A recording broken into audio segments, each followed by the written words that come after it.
Today I want to talk about 6 tips that you need to start your fitness journey. The first one is to set clear goals in your why. The second one is to educate yourself. The third one is to create a schedule. The fourth one is to start small. The fifth one is to track your progress. And the sixth one is to be patient.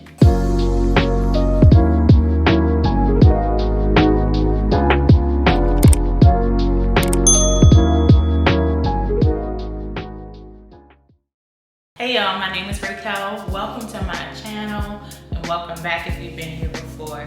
Today I want to talk about 6 tips that you need to start your fitness journey. And when you talk about fitness journey, it is, plethora, it's an umbrella, right? So in this case, I'm talking about just getting started. Whether it's to lose weight, whether it's to get healthier, whether it's to tone up, it's all a journey. I'm going to give you a quick overview of those 6 tips and then you can use the timestamps below to skip where you feel like you need the most. The first one is to set clear goals in your why. The second one is to educate yourself. The third one is to create a schedule. The fourth one is to start small. The fifth one is to track your progress. And the sixth one is to be patient. And I got my little notes here because I wrote a lot and I don't want to get off track for you guys. Number 1, set clear. Why can't I say clear? It's to set clear goals in your why. Define what your goals are. In this process, what do you want to accomplish in this health journey, fitness journey? And then why? What are your reasons why? So write down on a piece of paper or on your computer what your goals are, and next to each one, write why you want to accomplish those. Because that why is important, because it has to be bigger than yourself. I can't want to do it just because I want to do it, then I'm just going to not get up at 5 a.m. if that's the only time, or I'm not going to go after work. I need more than just me to hold me accountable to why I'm doing it.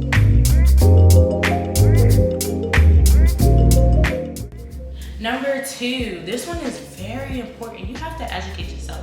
Educate yourself on the proper technique of the exercises that you're doing. Educate yourself on the science behind why you're doing certain exercises, the science behind certain diets. Look at certain types of food, what's good for you, what's not good for you. Like, really do your own research as well. Of course, you may have to hire a professional if you can afford it, but your research will help you understand and give you a broader, deeper knowledge on why you're doing it in the first place. If you don't know how to correctly do a squat, we gotta start somewhere. If you don't know how to correctly do a bench press, you gotta educate yourself, because those injuries are gonna come and that's gonna set you back further on your journey. And you really don't want that. We need to take these little steps so that eventually it becomes a lifestyle. Those first month, that first really month or 2 weeks to a month, it's going to be very hard. So we need to take those baby steps to get you out there again so that you're not deterred. For me, this was a big one, okay? You have to create a schedule. And I am a creature of habit. I guess being an athlete in college and athlete in high school, like my schedule was always given to me. And I had to follow my schedule to a T. Once I stopped competing and stuff like that, like it was hard for me.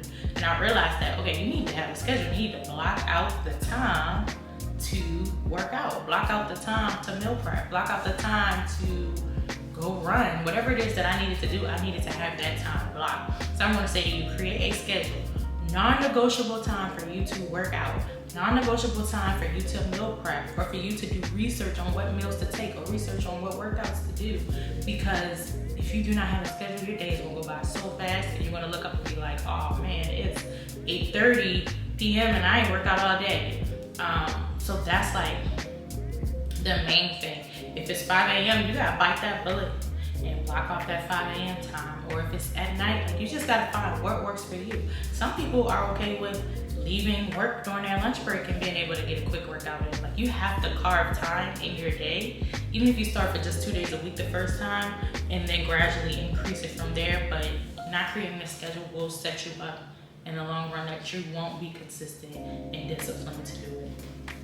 Number 4, start small. Start small, start small, start small. Do not go on Instagram or YouTube and do this workout that somebody who's been working out for 3 years done, because it ain't gonna be the same. Like, you're gonna be sore, it's gonna discourage you from working out the next day. You have to start small. So if it's a 30-minute walk or a 30-minute treadmill incline, incline at 13, let's say your speed is at 5 and you do that for 45 minutes and that's your day 1, you should feel accomplished, because that is the start. Or you start with a quick 20-minute, 15-minute HIIT workout that is very general. You gotta find what works for you. Do not go out here trying to be Superman, Superwoman, and you so sore the next day you can't feel your toes or your fingers, because then that sets you back for a week, and then you gotta start that cycle all over again. Once you break that discipline, it's so hard to get back to it. And I'm saying from experience, like, if I miss a day, oh, it's gonna take me 3 days to get back, probably a week. And I'm just being real honest, like, so I have to stay on top of myself because it's really hard. So start small. You don't want anything to deter you from working out. And then you don't want to be discouraged. Like, if it's your first time ever working out, or it's your first time getting back, and you try to do something you could do 5 years ago and you see that it's different, you're gonna get discouraged. And that's not being realistic with yourself. It's your first do that. So you have to start so small. Maybe no weights for the first month. I would actually say no weights for the first month. Allow your body to get strong, and then gradually introduce the weight so that you can feel confident in what you're doing. Number 6, track your progress. I'm gonna put up like 3 photos here from different times. I'll have when they were. Take pictures, because that scale ain't your friend. Like, you get on a scale and it say 150, you work out for a month, you get on the scale, it still say 150 or it say 151. But let's say you were lifting and you were having a high protein diet, but your clothes fit different and your body looked different, then that's when you take these pictures and you're like, oh, I can see the progress through these pictures, because the scale is making me discouraged, right? The scale is gonna move, but it may not. It may look different. Like, it just depends on what your regimen is and how you're working out. So I'm not saying don't get on the scale.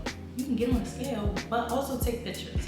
The pictures will really give you an idea. It's a visual of what you have accomplished and how your body has changed throughout the time. That also goes into you being consistent and staying motivated and disciplined, because you'll see picture, like visual of your progress.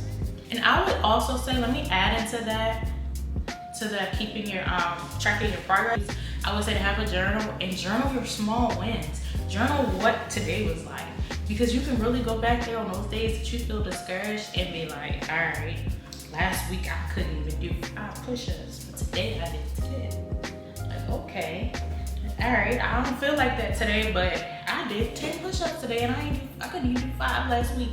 Or today I held my squat for a minute.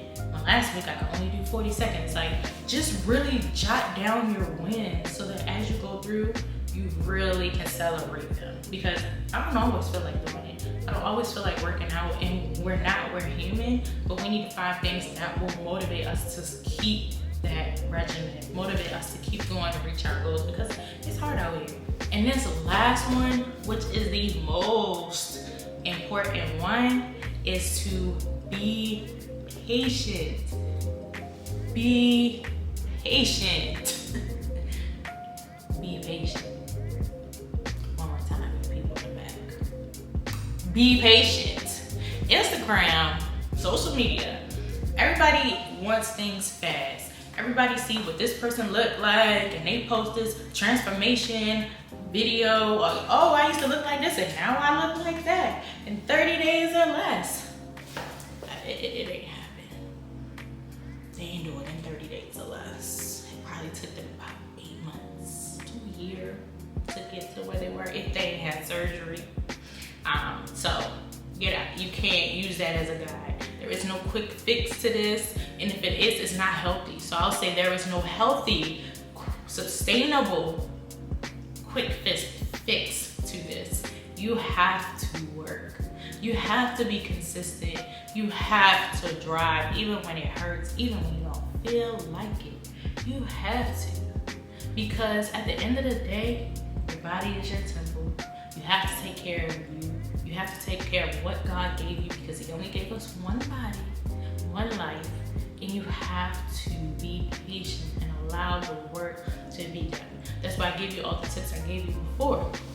Journal it, so that you can know, okay, I'm not feeling any progress. Let me go back and read what I said a month ago. how I felt a month ago. And then that will be your motivation to keep going.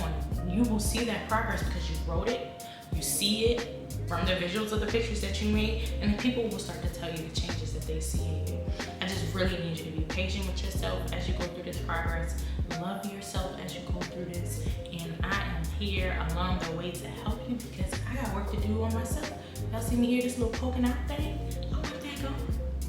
It wasn't there before. Something like I turned 30 and then all of a sudden, I don't know, the last couple of years I've just been picking on weight, which I've never been this big, but I am embracing my new body and making changes to keep the things I like and get rid of the things that I don't.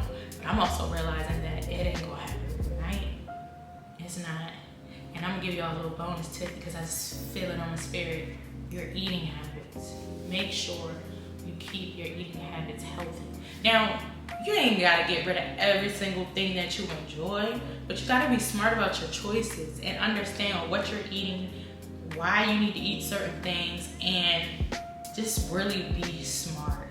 That's all it boils down to. I'm not gonna tell you to go on this crazy diet and restrict yourself from all of this. Those really restrictive diets is what makes people not keep them. Like, we want you to be consistent. And in order to be consistent, you still gotta enjoy a little bit of things here and there. So if that means Saturday is your day that you get to eat your cake, your ice cream, your chicken box, your cheesesteak, whatever it is that you like, then that's the day that you can do that. I'm not saying go crazy and eat an overwhelming amount of it, but you know, all right, Monday to Friday, let me stay on top of this.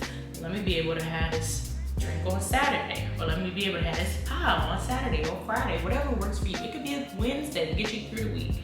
Just reward yourself, but not too much, but don't stay restricted. I hope those 6 tips plus my little bonus helps you start your fitness journey. Comment down below if you started, what worked for you, any other tips to help people who may watch this video. And I just encourage you to go out and be great. Be the best that you can be. And comment, like, subscribe.